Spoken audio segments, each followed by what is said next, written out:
Hi, everybody. Thank you for joining us. I am here with Brandon, and we have so much to talk about, Brandon, don't we? Yep, looking forward to it. Yeah, yeah. So, Brandon, you are, I guess, a marketing genius because you made yourself that. You were not born a marketing genius, were you? No, no, no. Yeah, learn it, learn everything about it because, yeah, I did not know much about all this stuff until I started educating myself about it. Right, right. So tell us your story as to what made you decide to get into marketing to SEO, which is what your company's based on. What in your mind did you say, this is something I want to not only know, but I want to help other people with? So I just fell into it really, wasn't planning on it. I Really? enjoyed like the entrepreneurial spirit. So I always wanted to have my own company or have my own business and went to school for business marketing. So Mm. did business marketing. And then after I graduated, got my first job and that was doing digital marketing, which didn't really know much about digital marketing. They said, "Don't worry, we don't know much about it either. We're going to take you to classes and workshops and learn alongside with you." And this is back in 2007. So working there for a little while, I realized that I could, well, that SEO, I was helping out with search engine optimization, social media, helping out with like email marketing, running paid ads, and everything helps to get traffic. But SEO is just a way to get free traffic.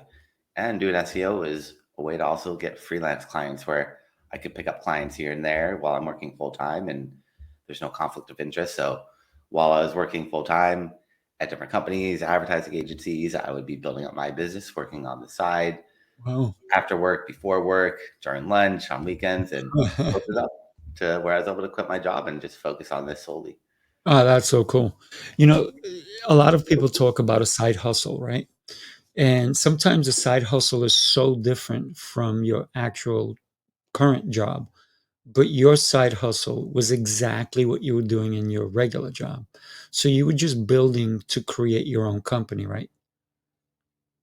Yep, yep. Pretty much for the most part, it was all the same thing. So what I was learning there at the company, I was taking it and implementing it on other businesses that were similar strategies with SEO. It's just Right. taking keywords that you put on one website and doing research to try to figure out what keywords to put on a different website, what type of backlinks, and just employing those strategies that worked from one client to another and just watching them grow and take off and get that traffic from Google. Right, right. One of the things that, and you and I, obviously, we understand what SEO means, but that's search engine optimization, and a lot of people may not be up to par as to what that is. They just think a website, that's it, and somehow the traffic gets there, but it's a lot deeper than that, isn't it? Yep. So it's not just setting it up and forgetting it. It's a lot that goes into search engine optimization, putting keywords in different places on your website, building trust, sending trust signals to Google to let them know that you are relevant and trustworthy to be shown for those keywords because Mhm. Google doesn't really trust anybody. So got to build that trust up, which is probably the toughest part about digital marketing or with SEO is just getting Google to trust you. But then also once you get Google to trust you, how to get people to trust you on your website to actually buy Exactly. off of you, which is also another really tough part. Yeah. So how do you get Google to trust you? Because Google is the biggest search engine, right? Yep. So to get Google to trust you, you have to do what are called build backlinks, getting other websites talking about you. The Mm. more websites that talk about you, the more trust Google gives to you. And then Google looks at the keywords on your website to figure out what to rank you for. But it doesn't really work the other way around. So a backlink is really just a clickable link from another website that points to yours. If you're reading an article on, let's say, the New York Times, and in there it says Brandon Leibowitz, and you click on that, and it goes to my website, I'd be getting a backlink from New York Times. So the Right. more websites that talk about you, the more trust Google's going to give to you. But they have to be from relevant and authoritative sites. Yeah. It can't just be any random website linking out to you because if you get the wrong type of backlinks, instead Mm. of ranking higher, you're actually going to drop down in rankings, which is the last thing you want to happen. So you have to be very, very careful with the backlinks. Right, right. And technology has truly, truly leveled up, if you will, to what it was 5 years ago even, right?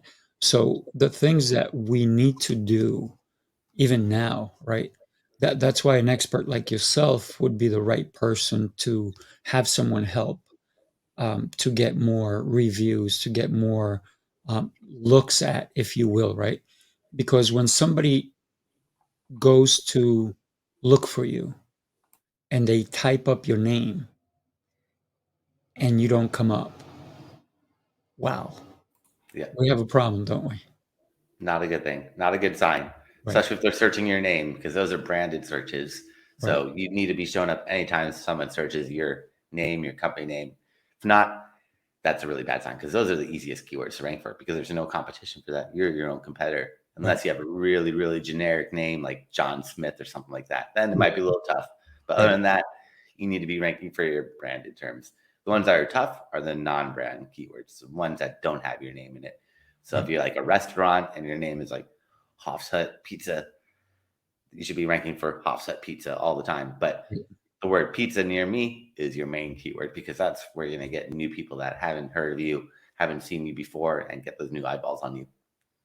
It's amazing how I could go to a whole different state even and just type in those words, whatever near me, right? It's always near me. And I get boom, I get bombarded. Well, not bombarded because I'm looking for it, but I get all these links. And it depends on which one I click, right? What am I looking for? Is it a salon? Is it, to get a haircut? Do I want to go to a restaurant? Do I want to go to a movie? Do I want to look for clothing? Whatever it is, I can find, and it's near me. And how important are the words in your website to locate your facility? If you have a brick and mortar, I'm talking about. So, for example, my place is in Farmingdale. So, in my website, the word Farmingdale is everywhere so that people can find me, so that Google searches are coming in, right? But also, how important is it to put it in the title? How important is it to put it in the footer? To put it in almost everything where you're located? It's important, but you don't want to overdo it. You No, don't want to put of it course. too many places. So you want to have that balance of putting in places that are relevant, but you don't need to put it too many places because if you put it too many places, it looks a little spammy. If you don't have it anywhere on your website, then Google doesn't know that you offer it in Right. that location. So you have to put it on your website. If it's not on your website and you're wondering why you're not ranking, it's because you don't have those keywords on your website. If you don't have those keywords on your website, it's gonna be really tough. But the best strategy is making a page targeting those keywords. Because if you Mm, really want to become relevant, if you have a page about those keywords, that's the best. If you just have the keywords sprinkled all over your website, that's okay. mm, But if you really want to rank for keywords, you need to make pages dedicated to those specific cities. So if you're targeting 4 or 5 different cities, you need 5 different pages or a page for each city targeting that specific keyword. Because if you don't have it, you don't become the most relevant. Google's going to say, oh, this other website has a page dedicated to this keyword. Let's show them because mm. this page is all about what that person's searching for. It's all about relevancy. The more Right, relevant your website is, the better. The more relevant that page is to the keyword that someone's searching for, even better. right. So when we think about web design, if somebody's designing a website, let's say, and a lot of people go, "Oh, I got my teenager to do my website. They know all that stuff," and let's say they do a good job, right? But maybe they didn't put anything in the description. Is that important anymore? Like I know it used to be. The words you put in your description explain, because Google is going to look for those words as well, right?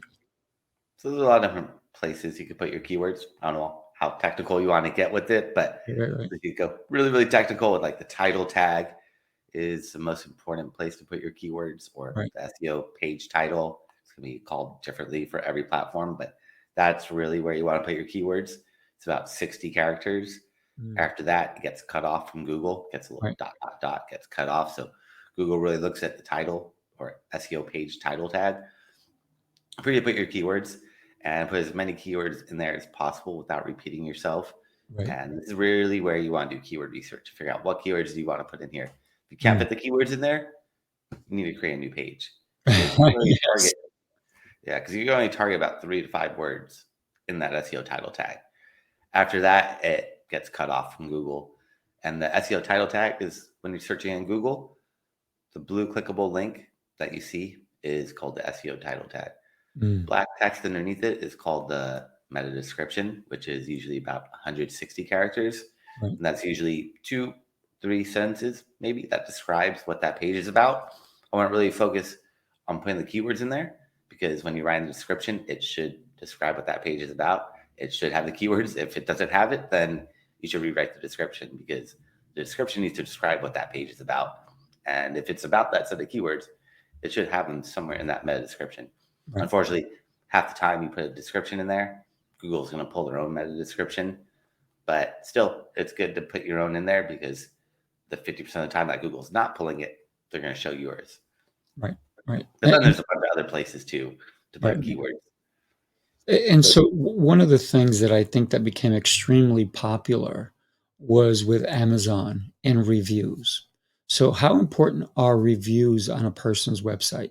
And it doesn't matter the type of website nowadays, right? If it's a lawyer, doctor, I notice people are looking at reviews. If it's a deli, if it's a restaurant, on their own website, not necessarily on Yelp, right?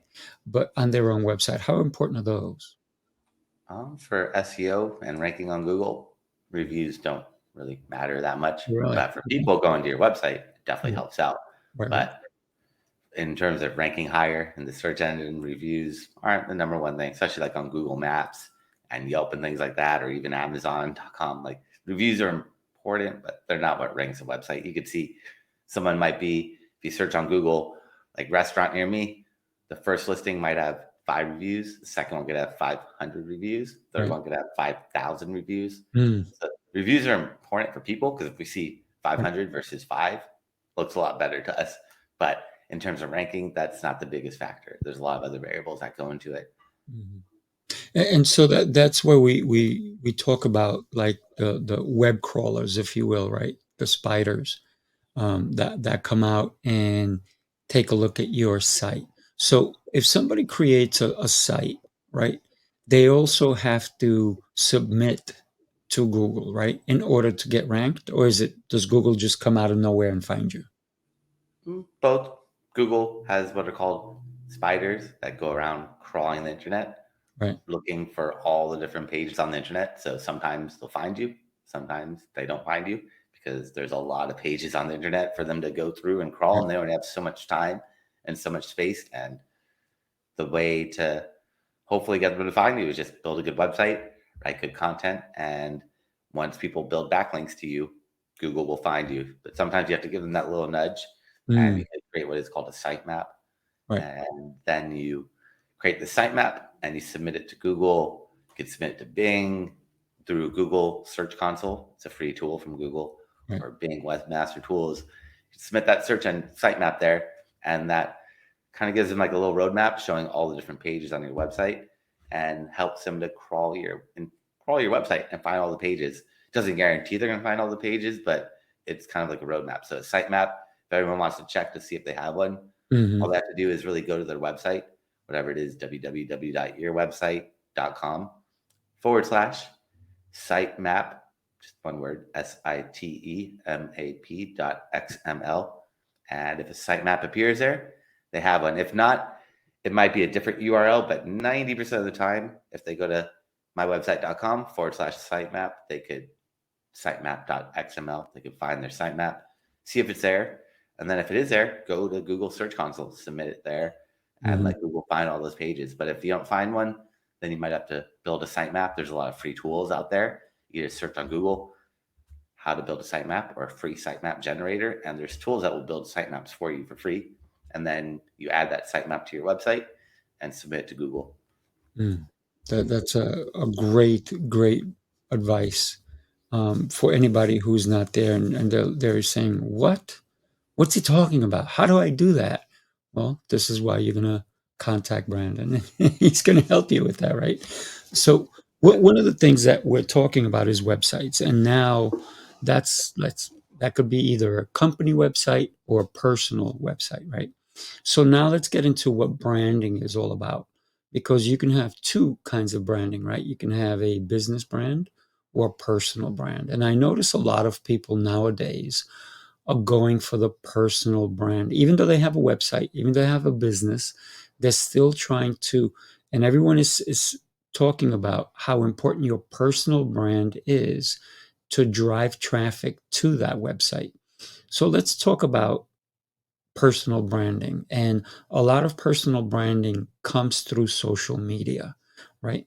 So when we think about social media, what are the top platforms? Because the other day I was talking to some teenagers and I said, yeah, just go to Facebook. They're like, ew, that's for my grandparents. Uh, So, and then of course the teenagers are going to go to Snapchat, they're going to go to different things. Where, and first, I think one of the most important things that we need to know when we're talking about our brand is, where do we want to be seen, right? yeah, you got to figure out who your audience is and Right. where are they. That's number one: is Right. who is your audience, what platforms are they on, and how do I put myself in front of them? Because you don't need to be everywhere. You just need to really be where your audience is at. That's number one, especially with social. See people spending too much time trying to be on every platform, but it's not what's the most popular platform. It's what's the most popular platform for your audience. So you just gotta try to take a step back and try to think, if you're looking for your product or service, what platform would you be going on? Instagram, Twitter, LinkedIn, YouTube, Pinterest, TikTok. There's so many of them out there. It's just trying to figure out really who that audience is and where are they. Yeah, absolutely. We have Surab, who says, thank you for appearing. So thanks for showing up. That's half of the thing, right? When we think about how we present ourselves, right? Showing up is not enough, right? We have to have all these bells and whistles, if you will. And a lot of this SEO is not seen. A lot of it is, like you talked about, backlinks, keywords, and you don't necessarily, you go to a website, you don't see those things. And when you go to social media, how do we get seen if we just, let's say we've never posted and we go, that's it. I'm going on social media. Today's my first day. I post and I get the big zero. Nobody noticed. How do we change that from a big zero to a big 10 to a big 20, 100, 1,000? How do we get seen on social media? It's not keywords anymore. It's hashtags maybe, right? But some platforms don't even care about hashtags. So what's the secret sauce that we need? I want to see you get excited about this, buddy. Yeah, no, it's tough to get any engagement nowadays. Mhm. Unfortunately, most of these platforms are pay to play platforms where you have to advertise, spend money. Because if you do get an audience, let's say on Facebook, you get 100 people that like your Facebook page, Right. but you spend all this time building up all these people that like your page.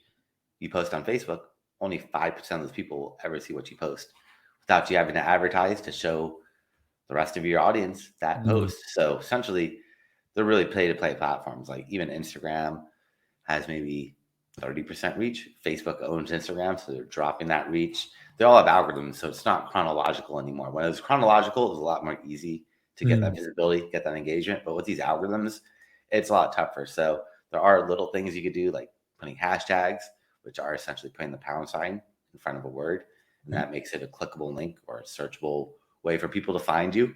But really, just providing good content, providing value is going to be the best. If you're just talking about yourself, no one really cares. But if you're offering value, that's where people are going to care. So if you have really good content, that could get to be shared by people. So make sure your content is good. You're not just promoting yourself, but offer value. That's so very important. And not many people do that. Yeah, yeah. So how is it crossing platforms? Like, for example, let's say, and TikTok is become a big one, and TikTok has truly grown as far as you know, even its value in the market, right? But it has grown where in the beginning of it, it was just teenagers running on it, right? And then somehow people decided, wait a minute, this is good for business. And people like, well, I really don't dance. I really don't like throw my hands up and act silly. How do I get on there for my business or my personal brand, which is a little bit more serious than I would for teenagers? So I've seen that happen, and people are now posting videos on, like carpentry, cooking, music, all these different venues as well. And then they're promoting themselves to go to their website, to go find them in other platforms. What is the best practices you would say for someone to cross platforms? Well, ultimately, all these platforms are just a way to get traffic to your website. So you got to really just offer good value, offer good content, and lead people onto your website, because most of these platforms close it off where they don't want people going to your website. They want to keep you on that platform, because once you leave that platform, you're gone, Yeah, and you're not watching any more ads. You're not making that platform any more money. So they don't really make it the easiest to leave. Some of them make it easier than others, but like Instagram makes it really tough. You're kind of right, locked in there. There's not too many ways to leave Instagram. Whereas like with Twitter or Facebook, LinkedIn, they have a lot of clickable links, so you can leave those platforms. right. But it's really just, again, putting value out there, putting good content, leading people onto your website. But social is usually a way to build trust. So once someone has found you on Google, then they're going to check you out on social to make sure you have the social proof, you have reviews, you have status updates, you're active, that you're really a real business. It's a way to put a face behind the company. Social Mm, media, that's right, really right, what it's used for. So as long as you're putting good content out there, putting good value, hopefully they've already found you on your mm. website and they're just vouching for you on social. But you never know how they're going to find you. Yeah, yeah. One of the things that I'm always looking at is the different content that people are putting out. I mean, don't get me wrong, some of it is just junk, right? And then some of it is real valuable. And then you're like, wow.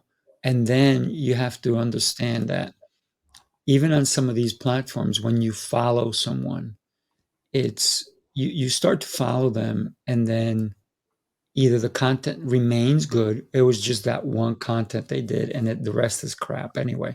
But so tell me how important is even to create a link tree on your social media. Well, Linktree is just the boxes, I think, where they could click it and it Right, just pops up a bunch of boxes that go to other websites. But that's another step that people have to take right, to get to your website. Ultimately, you just want to send people to your website. right, You don't want to take people from Instagram to Facebook. You want to take people from Instagram to your website, because you own your website. That's yours right. forever. You get full control. So the link trees are okay, but it's just too many options. Like you Mm, give someone 50 different links to click on, they don't know where to go. Unless you're the New York Times, you say, right, here's my link tree. Each one of these is a blog post or an article that goes to that. That makes sense. But if you're just like, here's my Facebook, my Instagram, my Twitter, my YouTube, my Pinterest, most people don't care about it. It's too much. They're on Instagram. They want Instagram. right, They don't want Pinterest. They don't want LinkedIn. They want Instagram because that's where they're at. And they might not even have profiles on all these other platforms. You just want to ultimately send people to your website. That's really the main goal, is you own that website. You have full control. Everything else, you're really just renting space off Instagram or right. Pinterest. That's not yours. That's Instagram's content that you're giving them. So you want to make sure you have full control of everything. And that's where your website comes into play. So talk to me, and you just mentioned Pinterest. What's the attraction to Pinterest? Because initially I always thought it was just cool images, right? But people are actually going on there. They're looking for content. People are looking for even businesses on Pinterest. How did that make that shift? Pinterest is about 80% female oriented. It's all Mhm. about DIY, crafting, fashion. So if you're in one of those niches, you need to be on Pinterest. Pinterest will get you more traffic than Google potentially, because Sure. it has so many people looking for those specific industries. It works for other ones, but it doesn't work as well for some other industries. But if you're in anything female oriented, fashion, DIY, crafting, food, Mm, you need to be on Pinterest. If not, you're missing out on such a big audience. right. And so for somebody who's never been on Pinterest and they decide, okay, I'm going to go to Pinterest. Are there easy steps to follow, or do you need a guide? Um, Probably a little bit of a guide. You can learn it yourself. There's a lot of video tutorials, but you just gotta really just get in there. Just like with Instagram or any of these platforms, you just gotta get in there, play around, test it out. You're not gonna break anything. I mean, Right. you might break something, but you always fix it.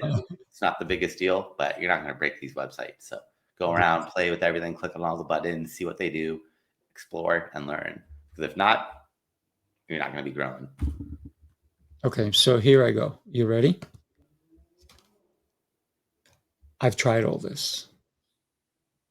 I don't know what to do. I call Brandon. Brandon, I need your help. Brandon, help me out. How do I start? Where do I go? Yeah, maybe Pinterest isn't where your audience is at. Maybe you need to be on a different platform. If you're trying it out and it's not working, then that might be a sign either you're not doing it properly or your audience isn't there. Because the number one thing is you don't need to be on every platform.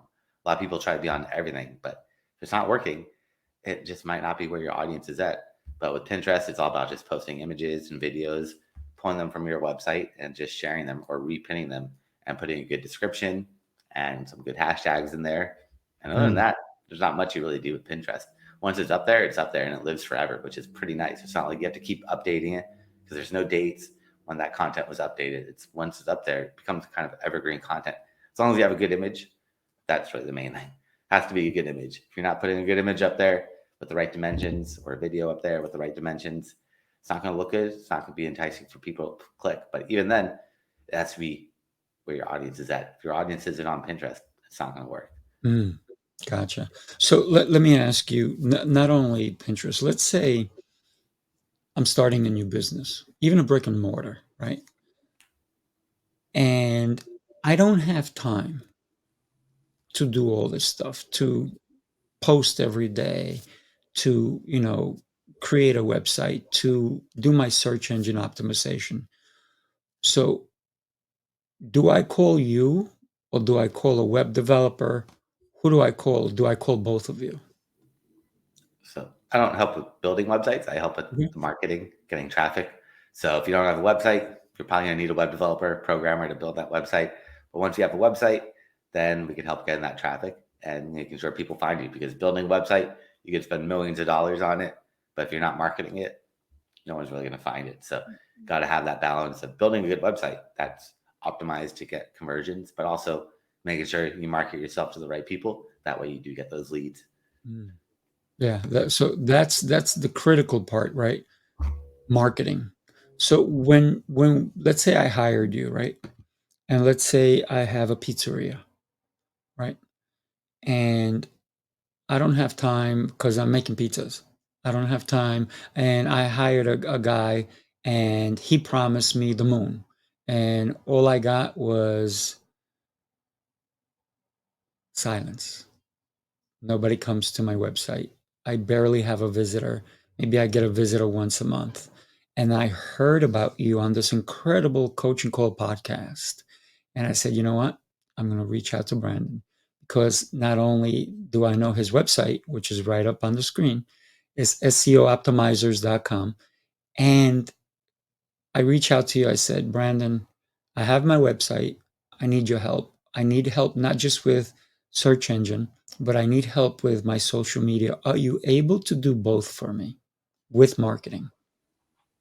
Yep. Mobile up SEO, social media, paid ads, email marketing, pretty much anything that focuses on getting more traction, getting more traffic. So building the websites, not my area of expertise, but growing it, making sure people Mm, find you. That's really what I focus on.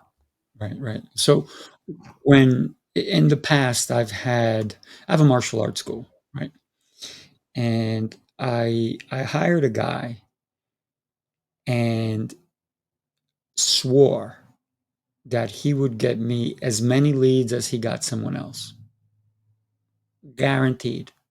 Well, guess what? Didn't work. And then he got mad. And then he goes, give me another shot. I'm like, okay. He didn't charge me anything more.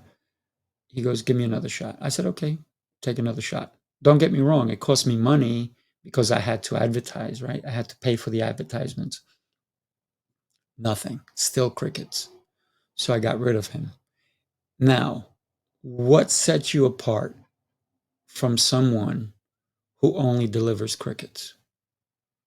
Well, I make sure to focuses on getting those conversions. So getting traffic is just half the battle.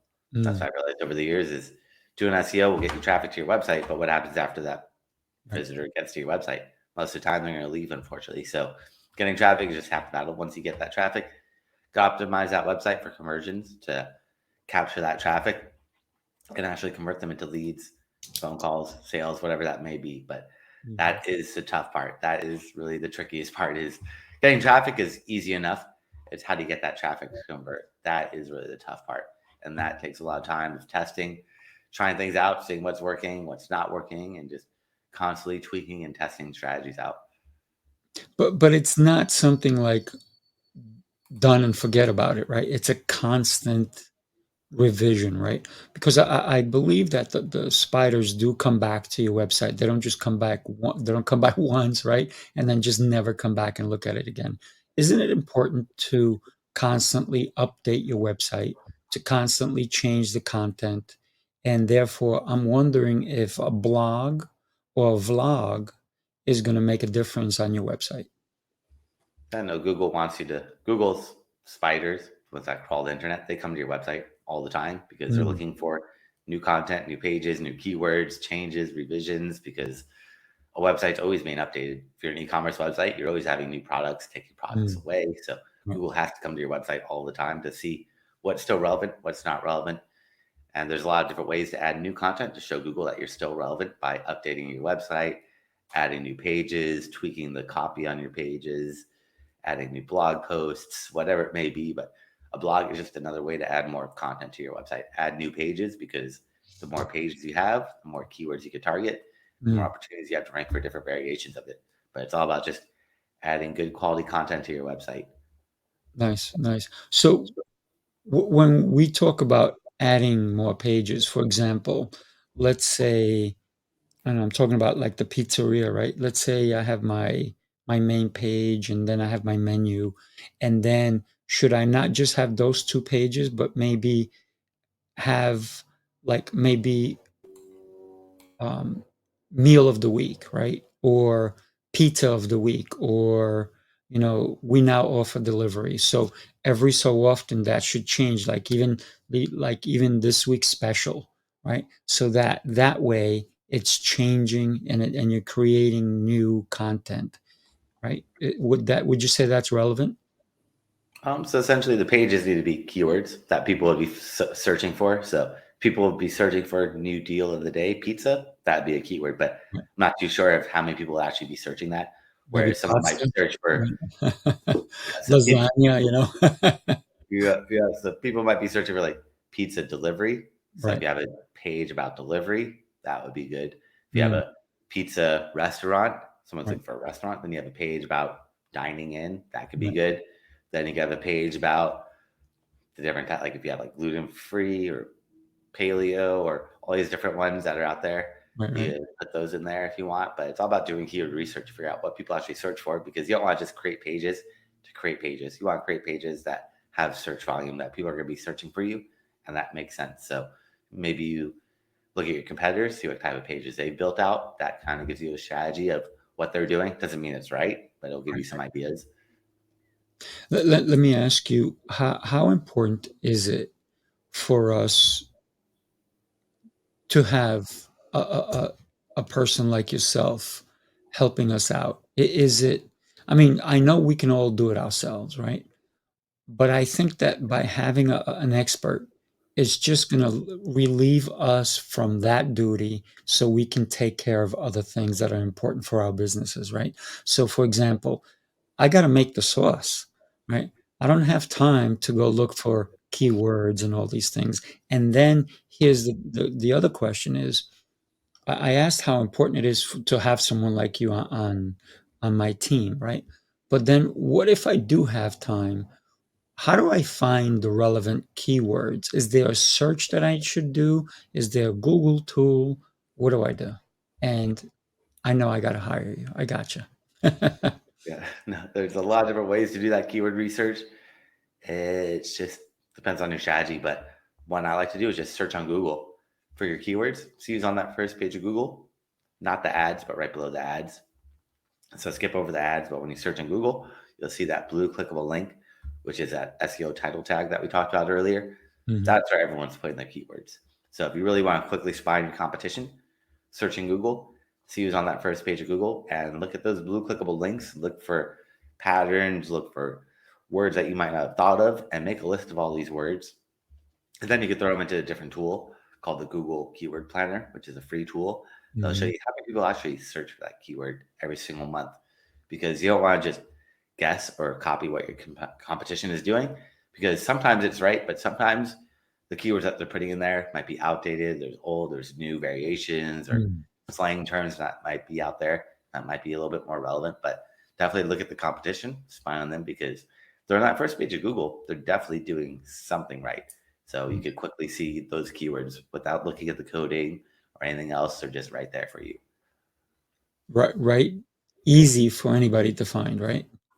Yep. Don't have to look at the code. You don't have to know any technical things. You just search on Google and you can see it right there. Mhm. No, that's awesome. That's awesome. So I'm gonna. I know that you have a gift for all my listeners, and I appreciate you doing that. I'm actually gonna throw it up on the screen and have everybody just go check it out because tell me about this gift, right? I think it's really cool that you're doing this, and I really appreciate you doing that. Talk to me about when they go to your website, they do backslash gift. What are they getting? Yep. So for everyone listening, I create a special gift on my website. It's SEO optimizers.com. That's SEO optimizers.com /gift. And they can find that gift, which has all my contact information, but also my classes that I've done over the years. I've thrown that up there for free. So if they want Mm, to learn more about SEO or digital marketing, I've done a lot of different courses. They can find those there, nice. along with also if they want a website analysis where I'll check their website out from an SEO point of view, Mm, see what's working, what's not working, and give them some free feedback. They can book some time on my calendar to get that free consultation all there on that nice. web on that page. Oh, that's awesome. I'm gonna ask you to do mine. Yeah, no, happy to do it. You can fill that out there, and I'll check out your website and give you some feedback from an SEO perspective, let Oh, you I know what's appreciate working. that. That'll be awesome. That'll be awesome. You know what? Because for me, like I said, it's important to get the right people on your team. And it seems like not only seems, but it's apparent to me that you know your stuff, right? That you know that just getting the traffic to your website is important, but also keeping the traffic on your website for a little bit, right, is important for them to do something. Not that they come to your website and just look at it for 2 seconds and click away, because attention spans, my gosh, they've gotten shorter and shorter and shorter. So, what are the things that from two points of view? One is from your social media. How do you get somebody to click on your content or even stop and take an extra 3 seconds and look at your content? And then how do you get someone to stay on on your website and even click around a little bit and find out more? You have to have really good, engaging content on Yeah. social that hooks people right away, because it's too easy to keep scrolling and scrolling and scrolling past it. So if you don't have anything exciting right away, probably gonna lose that person. So got to capture their information or capture their attention, hook them, then offer some value, and then try to lead them onto your website. Which leading them onto your website is going to be the toughest part, because most of these platforms kind of close it off. They don't want you just clicking on links. So if someone's watching an Instagram post from you and you say go to my website, there's no clickable link there. They have to actually type it in manually, which most people are probably not going to remember your URL. So it's Mm, all about just getting creative with it, trying to figure out ways to get people to leave social and go onto your website, which could be tough on some of these platforms because they really keep it closed. They don't want you leaving. But as long as you offer some value and keep them engaged, then you could even potentially run some ads to Mm, follow people around that have been to your social platforms, so it keeps yourself top of mind to them, so they see you all over the place. And from those ads, they can probably click onto your website and go directly there. But the ads will just keep you top of mind. Maybe they saw you post a really good Instagram post with really good valuable content, and now they see your ads following them around, like, oh, I remember this person gave some value. Now let me check them out on their website. But then once you get to the website, how do you keep them active and engaged? And you just have to have all the pertinent information right there for the person to see. right. What they get, a call to action, a value proposition. Mm. You can put a video up there, but whatever you can do to just entice people to want to learn more and keep them engaged. Yeah, absolutely. I just threw my website up there, maxfit.us. So whenever you get a chance, just check it out, and then we'll talk, obviously. But one of the things that I'm always looking at is, and you talked about it so much, content, right? How engaging is the content? Because for my you know, I have so many different platforms I actually post on. I post on LinkedIn, I post on YouTube, I post on Instagram, I post on Facebook. And all these are like I'm sharing content, but I'm not asking for anything. I'm just sharing content to try to help people along because I'm doing fitness videos and I just want people to have a better life. So that's all. I don't even ask for anything. I don't tell them to go anywhere. I just say, check this out, do this, have fun. So, but I've been doing that. Today's day 228. The reason I'm doing that is because I want to make an impact on people. But then maybe somehow, maybe people will say, you know what? This guy keeps posting stuff. Maybe I'll see what he actually does do. He does teach martial arts. Let's go check that out, right? So when it comes to giving without asking, how beneficial is that for someone like myself or anyone else who's doing it? Yeah, you got to give. If you're just asking, no one's going to listen to what you're saying. But if you give, then you're going to keep them interested because you're giving good advice, you're giving good tips, giving useful content. So just give, give, give. Don't ask. If you start asking, you lost them already. Yeah, yeah, exactly. One of the things that, and the reason I started Coaching Call is because during the pandemic, everyone became a coach. I mean, everyone. I mean, it was getting a little ridiculous when I was getting about 1,000 emails a day. And I'm a coach and buy my program, buy my program, buy my program, buy my program. And I didn't even know who they were. And then sometimes, even if you were interested in the program, once you gave me your email, my gosh, you had to go unsubscribe, right? Because it was a bombardment. So I started doing this coaching call because there were so many people who claim to know their stuff, but they actually didn't. They just learned it like the week prior. So that's why I'm so happy to be talking to you because you've been doing it for a while. You not only you didn't know it because the company that hired you said we'll learn this together, and man, they took a chance on you and you ran with it, which is really cool when you think about it, right? Because you didn't know that you didn't have the knowledge, and neither did they. But they took a chance on you and said, let's do this together. And you kept it going. You could have just said, okay, I'm going to do this is just because of this. Tell me, is there a passion now that you've been doing it for so long? It's like not only second nature, but do you constantly continue to learn? Because it changes, doesn't it?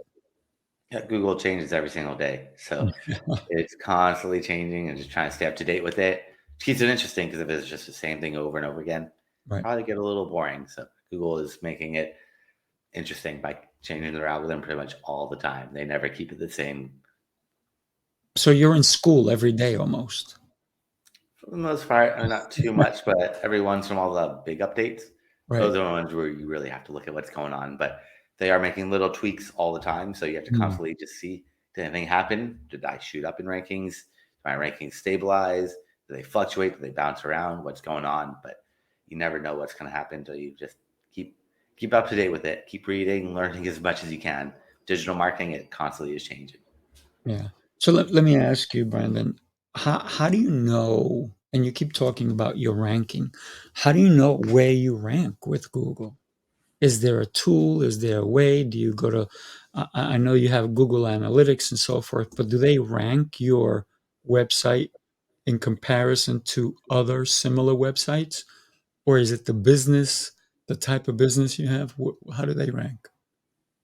So ranking is what position you're in. So if you're searching for yourself and you're ranked on page one, position fourth one, then you'd be position four. So you can just Right. manually search, or there's tools that will check for you, or you could use like Google Analytics, Google Search Console, and those free Mm, tools to track it as well. But there's a lot of different ways to track it. Some of them are paid, some of them are free. But it's just, or you can just manually go in there and search if you have time to do it yourself. mm. So, yeah, thank you for that. And let's talk a little bit about, because right now we're doing a video, right? Let's talk about video. How important is video content on your website? And when we talk about, there's a couple of places you can do Vimeo, you can do YouTube. How important is it to either have the video live on your website or embedded in your website? Yeah, What's the no, with difference? video is pretty important nowadays. People want visual content. They want to see things versus reading. So if you can have videos, it's always going to be a little bit better, I feel like. And if you can put that video on your website, that's going to be a lot better than just having a long article, blog Mm, post. People probably going to read that, but they'll watch that video. So video content does help out, especially nowadays. If you look at all these social media platforms, it's pretty much all video. right. People just want visual content or videos. And like we talked about earlier, attention spans are really short. So videos are a way to keep people engaged without having to read, spend a lot of time invested in reading an article or a blog post or something that's really long. Mm. So that's something that's very interesting that you just said, something that's very long. So should videos be short as well? Because this right now we're up to like almost 48 minutes, and this is going to go on YouTube, right? And then it's going to live there. So are people going to engage in something that's longer than 5 minutes, 10 minutes, 20 minutes, 30 minutes? Or is it based on the interest that they have? Probably based on the interest because there's no golden rule for videos. Usually a little bit shorter nowadays seems to be better for people's attention spans Right, right. versus really long form, but just depends on how engaging that content is. And if it's really engaging, they'll listen all the way through. But if not, they're going to drop off. So that's where you got to watch the drop offs on the videos or the audio version, see where the drop off is. Are people coming back after they drop off? Or are they just leaving and not coming back? Mm. You got to just look at the data because everyone's going to be a little bit different. You just got to see how receptive your audience is. Right, right. Because I can actually, if I have a pizzeria, I can be how I make the sauce. I can make a video with that. How I flip, the pizza pie and all that stuff. So yeah, I think it doesn't matter the type of business that you have. Even an auto mechanic can have a video of like, hey, when you drive up, this is what you're going to see. And this is our guys. Meet Tony. He'll change your tires for you.